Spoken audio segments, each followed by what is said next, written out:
Hello नमस्कार जी साथियों। तो साथियों आप सभी का आप अपने YouTube चैनल एग्जाम स्टडी में स्वागत है। तो साथियों आज की इस क्लास में हम देखेंगे कि जो राजस्थान सीईटी एग्जाम 2024 है उसके जो कुछ महत्वपूर्ण प्रश्न होते हैं वो देखेंगे साथियों। ओके, सीईटी का मतलब समझते हो, कॉमन एलिजिबिलिटी टेस्ट। ओके, इसका जो एडमिट कार्ड था वो भी आ चुका है। उसका जो एडमिट कार्ड है वो भी मैं लिंक डिस्क्रिप्शन में दे दूंगा, और जो एडमिट कार्ड की जो प्रक्रिया होती है वो मैंने आपको पहले बता दी है साथियों। ओके साथियों, तो आपके ओनली फॉर अभी 4 दिन लास्ट बचे हुए। ओके, लास्ट 4 दिन की तैयारी किस प्रकार से आनी होगी, तो बहुत अच्छी तैयारी करवाऊंगा साथियों आपकी। ओके साथियों, आज दिनांक हो चुकी है 23। ओके, तो 24, 25, 26, 27 ओनली फॉर 4 दिन, 3 दिन शेष बचे हैं। चौथे दिन आपका पेपर है साथी। क्लियर हुआ? पार्ट 1 पहला है। ओके, यानी कि 34 दिनों के अंदर का पार्ट 1 पहला है। लाइव क्लास, यानी कि जो क्लास होगी आपकी लाइव लाइव इवनिंग, यानी कि शाम के टाइम की 7 बजे आपको 4 दिन की क्लास मिल जाएगी साथियों। ओके, तो चैनल को सब्सक्राइब करना है साथियों। सब्सक्राइब करे बिना आपको नहीं जाना है, क्योंकि जो भी इंफॉर्मेशन रहेगी इस चैनल पर देता रहूंगा। और अब शुरू करते हैं क्लास शुरू करने पहले से आपसे छोटी सी रिक्वेस्ट है साथियों, एग्जाम स्टडी चैनल को सब्सक्राइब कर लीजिएगा, क्योंकि आप सब्सक्राइब करेंगे मेरा हौसला बढ़ेगा, मैं आपके लिए अच्छी क्लास लेकर आऊंगा साथियों। शुरू करते हैं। और जो आपका टेलीग्राम चैनल है एग्जाम स्टडी चैनल का, उसको भी आपको ज्वाइन करना है, क्योंकि वहां पर मैं पीडीएफ प्रोवाइड करवाता रहता हूँ साथियों। तो शुरू करते हैं।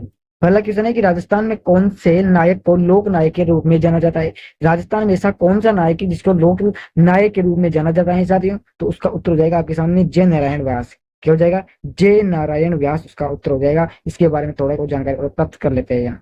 कि भी राजस्थान राज्य के तीसरे मुख्यमंत्री थे। आपसे पूछा जाए कि राजस्थान राज्य के तीसरे मुख्यमंत्री कौन थे पुरुष के अंदर, तो वे थे आपके सामने जय नारायण व्यास जी। वह जोधपुर शहर के रहने वाले थे। कहाँ के? जोधपुर शहर के रहने वाले थे। भारतीय राष्ट्रीय कांग्रेस पार्टी के नेता थे साथियों। उन्हें राजस्थान के लोक नायक के रूप में जाना जाता है। किसको? जय नारायण व्यास को जाना जाता है साथियों। बिल्कुल सही आंसर हो जाएगा आपके सामने शिवाला।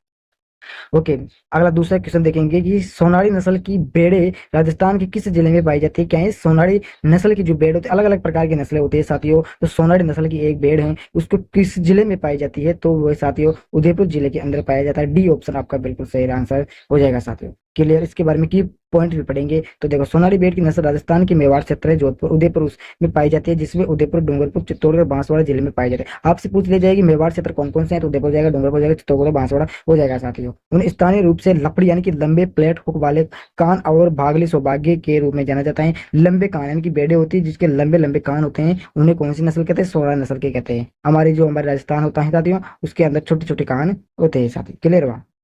अगला तीसरा क्वेश्चन है साथियों कि विश्व का सर्वोच्च पठार कौन सा है? विश्व का सर्वोच्च पठार हो जाएगा इसमें आपके सामने तिब्बत का। क्लास 6 से पढ़ते आ रहे हो, 12वीं में तक आपने पढ़ लिया होगा कि विश्व का सर्वोच्च पठार तो आपके सामने हो जाएगा तिब्बती पठार। तिब्बती ने तिब्बत का पठार हो जाएगा मेरे प्यारे साथियों। इसके कुछ पॉइंट में पढ़ेंगे कि तिब्बत का पठार विश्व का सबसे ऊंचा और सबसे बड़ा पठार है। आपसे पूछ ली जाएगी विश्व का सबसे ऊंचा और सबसे बड़ा पठार कौन सा है, तो बस आपको बिना सोचे समझे नहीं करना है, इसको सोचना समझना है, फिर आपको तिब्बत का पठार उत्तर देना है साथियों। क्लियर हुआ? पठार दक्षिण पश्चिम व हिमालय और पूर्व उत्तर पूर्व में कुन लुनु और अलजी पहाड़ों घिरा हुआ है। कौन कौन से? दोबारा सुना इस उत्तर को, बहुत इंपॉर्टेंट है। तिब्बत का पठार है जो विश्व का सबसे ऊंचा और सबसे बड़ा पठार है मेरे प्यारे साथियों। और पठार दक्षिण पश्चिम में हिमालय, और पठार दक्षिण की पश्चिम में कहाँ पर है? हिमालय, और उत्तर पूर्व में कुन लून और अल्जीन पहाड़ियों से घिरा हुआ है। क्लियर हुआ? ये दक्षिण पश्चिमी चीन, कहाँ? दक्षिण और पश्चिम में चीन समुद्र तल से औसतन 4000 मीटर की ऊंचाई पर स्थित है। कितनी ऊंचाई पर स्थित है मेरे प्यारे साथियों? तो ये 4000 मीटर की ऊंचाई पर स्थित है। और इसे दुनिया की छत के रूप में जाना जाता है। दुनिया की छत के रूप में कौन से पठार को जाना जाता है? तो उसे तिब्बत के पठार के नाम से जाना जाता है, उसको दुनिया की छत के रूप में जाना जाता है। इसकी ऊंचाई कितनी हो जाएगी? 4000 मीटर इसकी ऊंचाई हो जाएगी साथियों। बस आपको इतना याद रखना है। क्लियर है साथियों?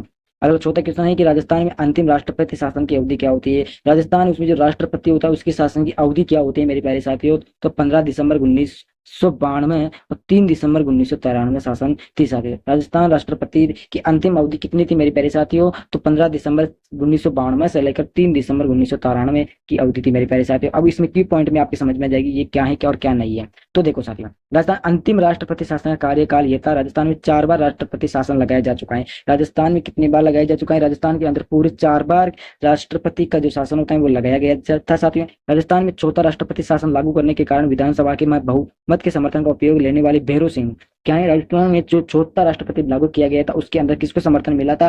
तो वह भैरों सिंह शेखावत के बावजूद सरकार को बर्खास्त कर दिया गया था। राजस्थान में चौथा राष्ट्रपति शासन लगाने के समय ये मेरी चन्ना रेड्डी राजस्थान के राज्यपाल थे। आपसे पूछ लिया जाएगी राजस्थान में जब चौथा राष्ट्रपति ये शासन लगा था उस समय राज्यपाल कौन थे? तो उस समय चेन्नई रेड्डी राजस्थान के राज्यपाल थे साथी। और वर्तमान के अंदर आपसे पूछ लिया जाएगी राजस्थान राज्य के राज्यपाल कौन है? तो हरिभाऊ सिंह बागड़े हैं साथी। कौन है? हरिभाऊ सिंह बागड़े, आपको लिख देना है। क्लियर हुआ? अगला पांचवा क्वेश्चन पूछा है जय आप पूछा गया है कि वीर भारत सभा की स्थापना किसने की थी। कहीं वीर भारत सभा थी उसकी स्थापना किसने की है, तो केसरी सिंह बारहट ने की है। किसने, जो केसरी सिंह बारहट जी हैं उसने वीर भारत सभा की स्थापना की है। क्यू पॉइंट में बहुत इंपॉर्टेंट है और ये भी पढ़ेंगे। वीर भारत सभा की स्थापना केसर सिंह बारहट ने की थी साथियों। ओके, केसर सिंह बारहट ने 1910 में राजस्थान के सभी वर्गों को क्रांतिकारी गतिविधियों से जोड़ने के लिए वीर भारत सभा की स्थापना की थी। कब की थी? 1910 में की थी। और क्यों, किस कारण से की थी? जितनी क्रांतिकारी गतिविधियां होती है उनसे जोड़ने के लिए की थी। और ठाकुर केसरी सिंह बारहट एक भारतीय क्रांतिकारी नेता, स्वतंत्रता सेनानी और राजस्थान राज्य की शिक्षा कहते हुए भारतीय क्रांतिकारी नेता थे, साथ ही क्रांति छेड़ने वाले नेता थे और स्वतंत्रता सेनानी यानी कि स्वतंत्र होने वाले नेता भी थे सारे। वह बारहट परिवार के मुखिया कुलपति थे। क्या है? वह कहाँ के मुखिया थे और कुलपति भी थे साथियों। के लिए इसके सदस्य ने कुंवर प्रताप सिंह बारहट और जोरावर सिंह बारहट सहित ब्रिटिश विरोधी गतिविधियों सक्रिय रूप से भाग ली थी। ओके, तो आपसे पूछ लिया जाएगी वीर भारत सभा की स्थापना किसने की है? तो केसर सिंह बारहट ने किसे कब की थी? 1910 में की थी। और वह कौन थे? वे क्रांतिकारी नेता थे साथ। बस आपको एक दो चीज इंपॉर्टेंट है वो आपको याद कर लेनी है साथी। ओके, ज्यादा इंपॉर्टेंट है। छठा क्वेश्चन है कि मानगढ़ नरसंहार कब हुआ था? मानगढ़ नरसंहार कब हुआ था साथियों? तो 17 नवंबर 1913 17 नवंबर 1913 को मानगढ़ नरसंहार हुआ था मेरे प्यारे साथियों। अब देखते हैं इसके बारे में थोड़ा के पॉइंट। मानगढ़ नरसंहार 1919 में कुख्यात जलियांवाला बाग हत्याकांड से 6 वर्ष पहले राजस्थान और गुजरात की सीमा पर एक अन्य क्रूर दमन और नरसंहार हुआ था। क्लियर हुआ। हालांकि ऐसा लगता है कि त्रासदी हमारे इतिहास की पाठ्य पुस्तकों तक कभी नहीं पहुंची, लेकिन भील जनजाति के 1000 से अधिक लोगों ने अपनी जान गंवाई है। जो भील जनजाति के लोग होते हैं जिनके जो लोग थे 1000 लोग, उन्होंने इस क्रांतिकारी के अंदर अपनी जान भी गंवाई है। अरावली की पहाड़ियों स्थित मानगढ़ 17 नवंबर 1913 को खून से लथपथ हो गया था। कौन सा स्थान है? अरावली की पहाड़ी में एक भानगढ़ स्थित है, वो 17 नवंबर 1913 को खून से लथपथ हो गया। क्यों हो गया था? क्योंकि वहां पर जलिया हत्याकांड शुरू हुआ था साथी, इस कारण से। सातवां प्रश्न है कि कौन सा आभूषण सम्मिलित है, कि कौन सा सम्मिलित नहीं, यानी कि आभूषण अंग दिए गए हैं, एक तरफ आभूषण एक बार अंग दिए गए हैं। तो देखो साथियों, इसमें उत्तर हो जाएगा आपके सामने। जो उत्तर क्या होगा? तो देखो, तो रमजोल कमर तो बिल्कुल गलत है। रमजोल कमर पे पांव पर पहनी जाती है। तो देखो साथी, की पॉइंट में आभूषण और शरीर का भाग। पहला सांकली है तो ये सिर के अंदर पहनी जाती है। दूसरा तुद्धा तो ये भुजा में पहनी जाती है। और तीसरा मुंदरी है तो उंगलियों में, मुंदरी यानी कि जो अंगूठियां मुंदड़ियां होती है वो नेवरी पाँव में, रमझोल पाँव में। क्लियर हुआ। ये आपके सामने 5 आभूषण और 5 अंगों के नाम दिए गए हैं। ये यहाँ पहने जाते हैं। एक दो ऊपर दिए गए हैं उनको भी हम देख लेते हैं। मुंदरी बिल्कुल अंगुली में पहनी जाती है। और टट्टा है जो बाजू में, रमजोल कमर में नहीं पहनी जाती है साथियों। और नेवरी पैर के अंदर पहनी जाती है। ओके, सी के अलावा सभी सही है। सी का उत्तर यहाँ नीचे दिया गया है और पाँव में पहना जाता है। क्लियर हुआ। अब 8वां क्वेश्चन देखेंगे। प्रधानमंत्री कुसुम योजना के तहत भारत में पहला सौर ऊर्जा संयंत्र स्थापित किया गया। प्रधानमंत्री कुसुम योजना के तहत यानी जो पीएम कुसुम योजना है उसके सौर ऊर्जा संयंत्र स्थापित किया गया। तो बालोजी जयपुर में स्थापित किया गया था। कि पॉइंट में इसको सारी बातें समझ में आ जाएगी साथी। तो ये प्रधानमंत्री किसान ऊर्जा सुरक्षा उत्थान महाअभियान है। कुसुम योजना के पहले चरण के तहत राज्य में 700 इस मेगावाट उत्पन्न करने के लिए RRECL चुनी गई 1023 कृषि आधारित परियोजनाओं में से पहले भी है। कौटपत्र में परियोजना RRECL और खेत मलिक देवकरण यादव के बीच 25 साल का अनुबंध 2 सितंबर। ये तो ज्यादा इंपॉर्टेंट है नहीं, ये तो उसे बताए जा रहे हैं। ओके, कि कब क्या हुआ, कब क्या हुआ, ज्यादा इंपॉर्टेंट है। बस आपको याद रखना है कि कब हुआ था। ओके, नवाएं कि किस भारतीय राज्य को 5 नदियों की भूमि के रूप में जाना जाता है? तो सभी जानते हो कि पंजाब एक ऐसा राज्य है जिसको 5 नदियों की भूमि के रूप में जाना जाता है, क्योंकि वो 5 नदियों की समूह को जोड़ते हैं। भारतीय राज्य पंजाब को 5 नदियों की भूमि के रूप में जाना जाता है। 5 नदियां ब्यास, चेनाब, झेलम, रावी, सतलुज, ये 5 नदियां हैं। इनको याद रखना है साथ में आपको। ओके, जैसा क्वेश्चन है कि सम्मिलित करना है कि मिलान करना है आपको। तो इसमें आपके बिल्कुल सही आंसर हो जाएगा ए, यानी कि जो ए है वो इसमें आपको जो भिलाई होगा उसका आपको तीसरे से मिलान कर देना है। यानी कि भिलाई कहाँ पर? छत्तीसगढ़ में स्थित है सारे। क्लियर हुआ। अब दूसरा आपके सामने बी हो जाएगा। तो बी का मिलान आपको करना है 5 से। तो 5 इसमें कट गया है तो कोई दिक्कत वाली बात नहीं है, वो कट गया है तो शायद पश्चिम बंगाल हो जाएगा। कौन सा होगा? 20 है ना, बी वाला दुर्गापुर। तो इसमें पश्चिम बंगाल आपको ठोक देना है साथ में। और सी नंबर का हो जाएगा आपके सामने, तो इसका आपको करना है उड़ीसा से। इसे करना है उड़ीसा। और डी नंबर का हो जाएगा आपके सामने, डी नंबर का पहले से झारखंड से। क्लियर हुआ। बस आपके सामने इस प्रकार से मिलान आपको ठोक देना है। क्लियर हुआ। 11वां क्वेश्चन है कि नीमू चना किसान आंदोलन हत्याकांड राजपूताना की किस रियासत में हुआ था? ये अलवर रियासत है, उसके अंदर ये हुआ था साथी। क्लियर हुआ। ये ज्यादा इंपॉर्टेंट है, पढ़ने की जरूरत नहीं है ज्यादा। 12वां है कि फूल डोल उत्सव किसके द्वारा मनाया जाता है? तो फूल डोल द्वारा साथियों ये राम स्नेही पंथ द्वारा मनाया जाता है। किसके द्वारा? राम स्नेही पंथ द्वारा इसको आयोजित किया जाता है। एक बार पढ़ लेते हैं। इसमें भक्त फूलों का एक हिंडोला बनाते हैं, भगवान की मूर्ति स्थापित करते हैं और पुष्प पुष्पोत्सव के दिन इसे झूला झूला करते हैं। झूला झूलाते हमारे तो क्या कहते हैं? 1 मिनट, क्या पसंद है इसमें? क्या है? फूल डोल उत्सव। फूल डोल हमारे राजस्थान के अंदर क्या होता है? झूला झूलनी, झूला झूलनी ये कहते हैं। और ये कहते हैं ढोल ग्यारस। ढोल ग्यारस भी इसी दिन होता है। ओके, तो फूल डोल उत्सव के साथ ही ओके, इस प्रकार से याद रखना है, कंफ्यूज नहीं होना है आपको। क्लियर हुआ साथियों? क्वेश्चन नंबर आ जाएगा आपके सामने 13 कि 1833 ईस्वी में बरहूप स्तूप की खोज किसने की थी? क्या है? 1833 में बरहूप स्तूप की खोज किसने की थी? कनिगम ने। किसने? कनिगम ने की थी। अब देखते क्या है। बरहूप स्तूप एक मध्य प्रदेश के वर्तमान सतना जिले में स्थित है। कौन से? बरहूप स्तूप एक है, वो मध्य प्रदेश यानी कि एमपी के एक सतना जिला छोटा उसमें स्थित है। कहा जाता है कि इसका निर्माण शुंग वंश के शासनकाल में होगा। किसके शासनकाल में? शुंग वंश के शासनकाल में हुआ था। यह मध्य भारत की कैमूर पहाड़ियों से उत्खनित गहरे लाल बलुआ पत्थर से बनाया गया है। ये एक बर्बाद राज्य में अलेक्जेंडर कनिंघम और उनकी टीम द्वारा खोजा गया था साथियों।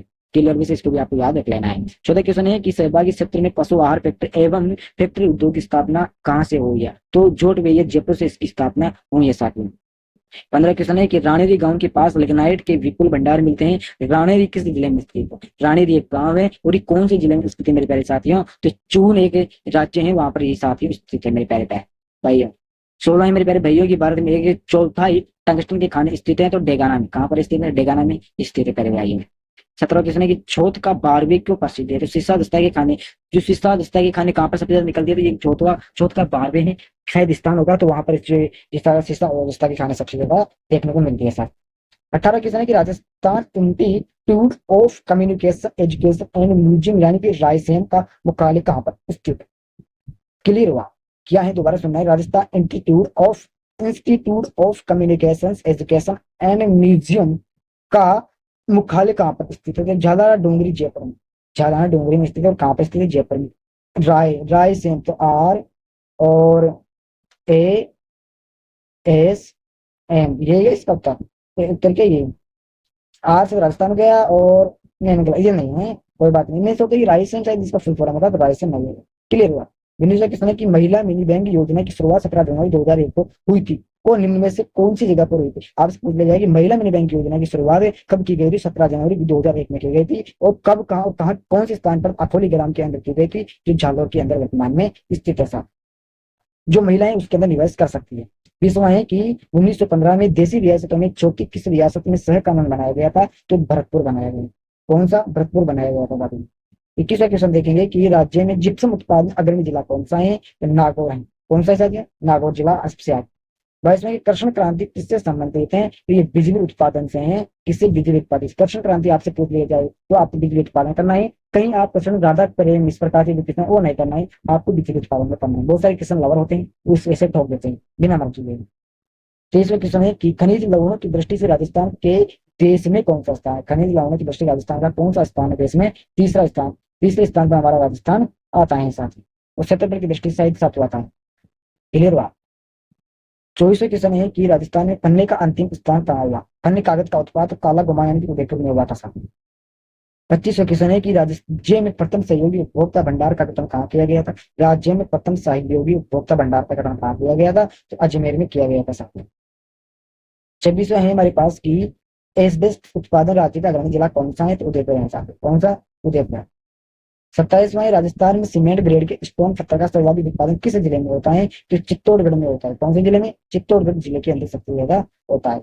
28वां के राज्य में 7 रंग वाला मार्बल कहाँ पाया जाता है? तो खंडारा गांव की पाली, खंडारा गांव के अंदर पाया जाता है। लेकिन ये कहाँ पर स्थित है? पाली के अंदर स्थित है मेरे प्यारे साथ में। 29वां क्वेश्चन है कि राजस्थान में मैग्नेटाइट यानी मैग्नेटाइट नाइट आयरन मैन कहाँ पाया जाता है? मैग्नेटाइट नाइट अलग है और मैग्नेटाइट अलग है। ये भीलवाड़ा में पाया जाता है साथ। क्लियर हुआ? अगला 30वां क्वेश्चन है कि राजस्थान में कैल्साइट सर्वाधिक किस जिले में पाए जाते हैं? कैल्शियम अलग है, कैल्साइट अलग है। वे सिक्कर जिले के अंदर सबसे ज्यादा पाए जाते हैं साथ। क्लियर? तो हमारे पास पूरे 30 क्वेश्चन कंप्लीट हो चुके हैं। योजना के लगभग 30 क्वेश्चन देखेंगे। 4 की कितने हुए? 30 करेंगे तो 12 तो 120 क्वेश्चन हो जाएंगे। आपके कितने क्वेश्चन आएंगे? पूरे 150 क्वेश्चन आएंगे। क्लियर हुआ? तो सभी दोस्तों ये क्लास अच्छे को लाइक करना है, लाइक क्या करना है? लाइक करना है और शेयर करना है, कमेंट करना है और चैनल को सब्सक्राइब करना है। जय हिंद, जय भारत।